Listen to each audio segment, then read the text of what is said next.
If you clicked on this video, you were probably wondering what a chromatic scale is. Or you're just following all my lessons no matter what I publish, and thank you so much if that's the case. Today we are going to talk all about chromatic scales, what they are, how you can recognize them, and even how to play them yourself, and what songs, and super nice songs I can tell you, you could play with chromatic scales in there. So first of all, what is a chromatic scale? As you know, a scale is usually a set of notes above each other. It is like, you could almost see it as a staircase. It sounds like dee dee dee dee dee dee dee dee dee dee dee dee dee dee dee. A chromatic scale is very similar to a scale in the sense that it also goes like up the stairs and down the stairs. That is why it's called a scale. But instead of the normal 8 tones of a normal scale, dee dee dee dee dee dee dee dee, 8 tones, it has 12 tones. Dee dee dee dee dee dee dee dee dee dee dee dee. You can also play that on the violin, of course, and that is actually a lot easier than singing it. Sometimes the chromatic scale is also called the 12-note scale, as the scale consists out of 12 notes. All of these notes are one of the semitones from an octave. And for that, I will show you the piano right now in this video. Look at the piano. On the piano, it is a lot easier to visualize all of this. Here's an example of a chromatic scale in C. And you can see that if you start on the C on the piano and each time go one note upwards, so one semitone upwards, which is different than one whole tone upwards. In normal scales you often hear C, D, E, F, G, that would be one note higher. But a semitone higher can also be C, C sharp, and then D, D sharp, and so on. So you can see that all of the notes in an octave are played. So not only, one letter each time, so C, D, E, F, G, no. C, and then C sharp is also played, and then D, D sharp, and so on. So a chromatic scale also sounds very interesting because of that. Because this dee dee dee dee dee dee dee, this, it directly creates the spooky vibe, and that's why if you start playing a chromatic scale, if you just start to play the chromatic scale, you directly get that vibe of a horror movie. And that's definitely something you can always do when you have your violin nearby. Some of your friends are telling like a horrible story of their life. You could directly create some atmosphere in your friend group by playing the start of a chromatic scale. But all jokes aside, let's go to the chromatic scale. How do you play it yourself? First of all, you have to understand that when you play a chromatic scale on the violin, you need a little bit different fingerings than you're used to. Normally we are used to play finger 1, then finger 2, and this is finger 1, 2, 3, 4. And then you would just use all of these fingers next to each other. Every finger once. But in a chromatic scale, we often use the same finger twice. Let's have a look. For instance, if we start on G,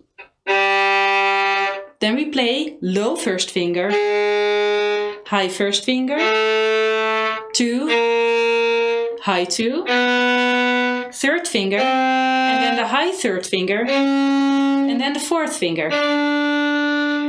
And then you could continue on the next string. You could, of course, instead of taking the fourth finger, also use the open string.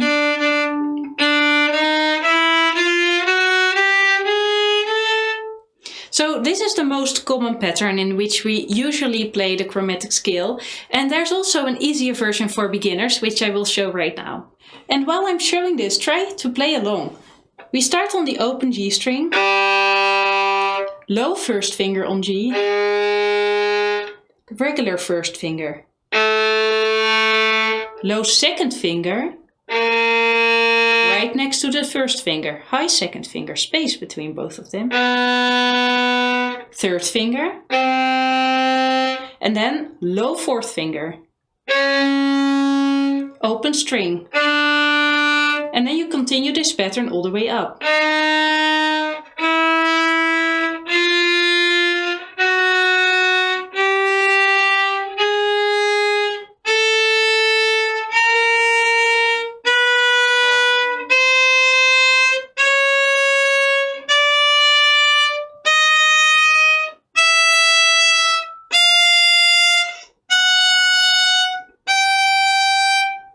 and we reach a G again.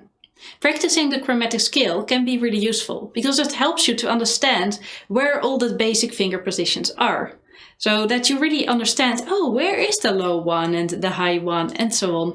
And you start to understand a little bit more of where the tones are and how it works on the violin, because we don't have as easy as an overview as the piano players, unfortunately. Another way to play the chromatic scale, and the more advanced way that you can, for instance, use if you're playing fast passages in the chromatic scale, is the flash method. And this method is called after the Hungarian violin Flash, who wrote a very famous scale book. And you can also find more information about that book on my blog, so I will link that below. But anyway, he also made this fingering for this scale, and I will show it to you now. In the flash fingering technique, we start on the open string. Now we place the first finger low. We place the second finger where we would usually play the regular first finger, so right above the first. Now we are moving into second position and we place our first finger into second position. Second finger, third finger, and fourth finger. You can continue this pattern across the strings. You might be wondering, well, Julia, which method should I use? Just tell me one method that I should practice. I would say if you are just learning chromatic scales for the first time and if you're a beginner, use the first method.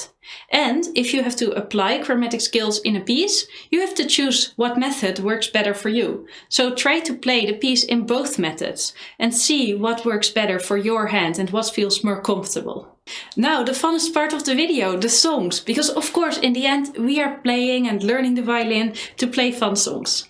So one of my favorite pieces in the chromatic scale is Dance of the Sugar Plum Fairy. I've talked a lot about this piece, I feel like, in my live sessions because I just love it, and it is quite easy actually. A lot of beginners could learn it.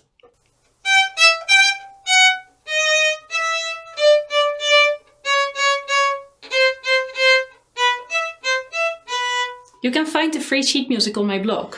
So this is a very nice and well-known song, and you can see directly the chromatic scale.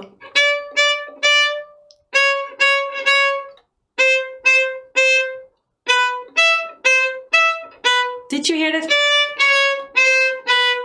If you've practiced your chromatic scale well, then you can definitely learn how to play this piece. Another one that a lot of you love is Phantom of the Opera.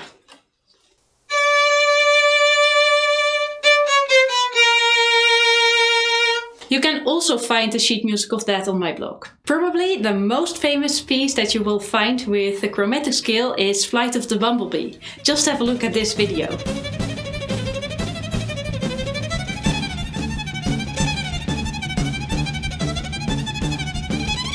So, didn't that make you excited to learn how to play chromatic scales? If you want to do so, directly go to my blog, download the free sheet music of all the chromatic scales that I recommend to start practicing as a beginner. It's all free, you can just download it. And I wish you good luck starting to practice it. I hope you enjoy it, and please let me know below this video if this helps you. Also, if you're going to play one of the chromatic scale pieces and scales, and of course, if you have any request for the tutorial of next week. Also, give this video a thumbs up if you enjoyed it and subscribe for weekly violin lessons. Thank you so much for watching, and see you next week for our next lesson. Bye bye!